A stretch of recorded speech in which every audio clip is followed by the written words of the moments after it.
Hey garden maters, welcome to Corner Homestead. So I'm outside in the greenhouse.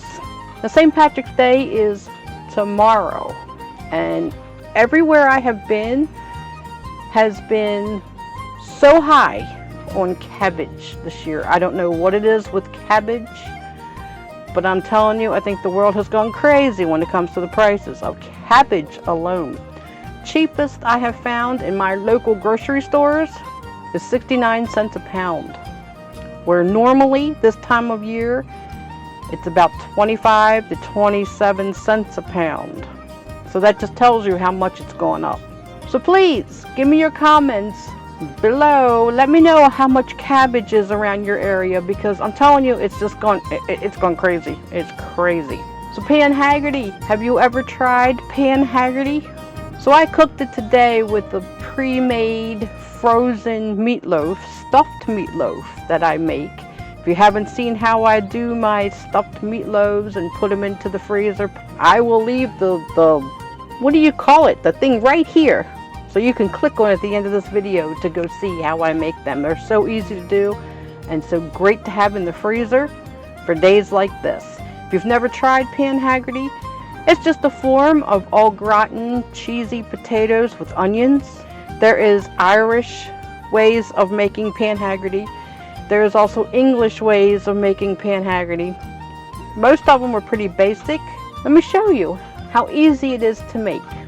So this is a stuffed meatloaf. I just took it out the freezer, and it is solid, but it's okay. So if you've never seen how I make these stuffed meatloaves, I will leave a link at the end of this video for you to just click on it and you can go see. Very easy to do. So I bake this in the oven at around 350 degrees for about an hour, and then I remove the tin foil, let it brown up for about another 15-20 minutes until it's hot all the way through. Brown and yummy. Okay, so with the potatoes, it doesn't matter if they're peeled or not. Matter of preference. You can leave the skins on or peel it off. All you want to do is slice them up. Try to get them as even as possible. You don't want some real thick and some real thin. You want them to cook pretty evenly.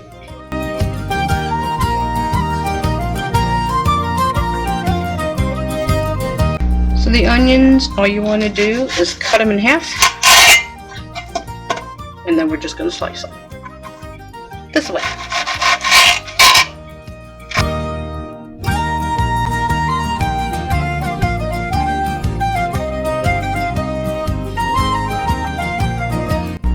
So I'm going to use this little baker. This is just a 2.5 quart baker. You can use a cast iron skillet, anything you want to use, any pan, as long as it's oven proof, oven safe. I am just going to coat the bottom very well with butter or margarine, just to use my hands. Okay, and then we just want to start layering. Pan Haggerty is basically just layers of potatoes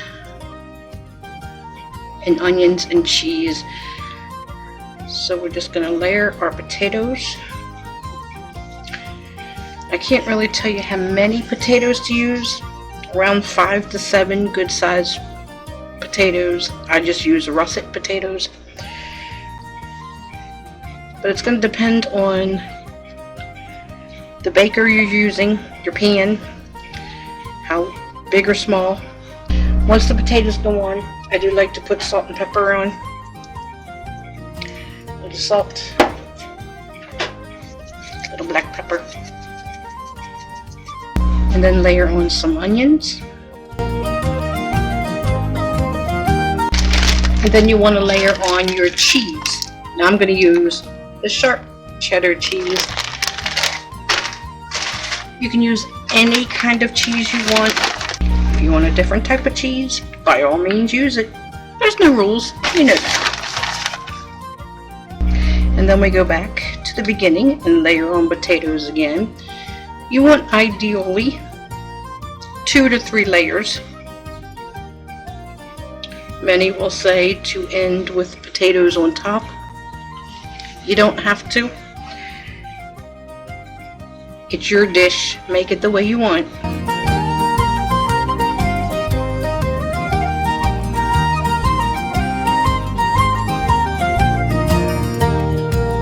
Now this was the perfect amount of potatoes, and I used 5 russets. So that's it. You don't cover it, you don't put anything on top. Into the oven, 350 degrees, between 45 and 60 minutes, until it's all golden brown on top and the potatoes are cooked all the way through.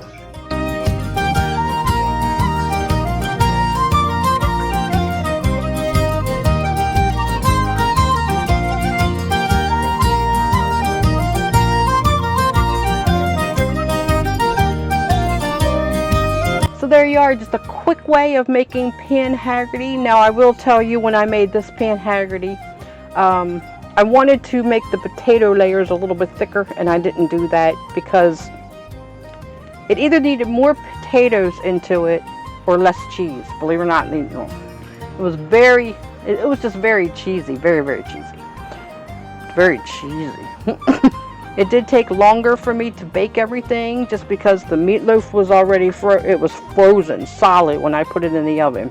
So it took longer, and it took longer to do the pan Haggerty because the potatoes were really hard, and I just waited for them to get a little bit softer.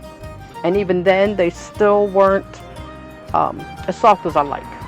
Still had a bit of a crunch to them, but good nonetheless. It was good. So if you're looking for something to replace cabbage for St. Patrick's Day, or if you are just wanting to add to your St. Patrick's Day dinner this year, I think pan Haggerty is a great way to add a dish, a side dish.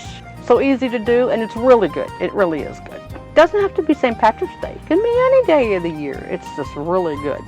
So if you decide to try pan Haggerty, please let me know in the comments below what you think of it. Let me know. Or if you've already had pan Haggerty, maybe it's already a staple dish in your household. And if so, I know everyone makes it a little bit different. So please, if you do, share it with us so we can all learn from you. I welcome always your comments, and I welcome your suggestions. We all learn from each other. That is why we are all garden maters. So until next time, I love y'all. Take care. God bless. And I'll see you on the next video. Pan Haggerty, whether it's Irish, English, do they have German pan Haggerty? Probably. Maybe. Whatever form it is, it's really good. Really good. It's starting to rain.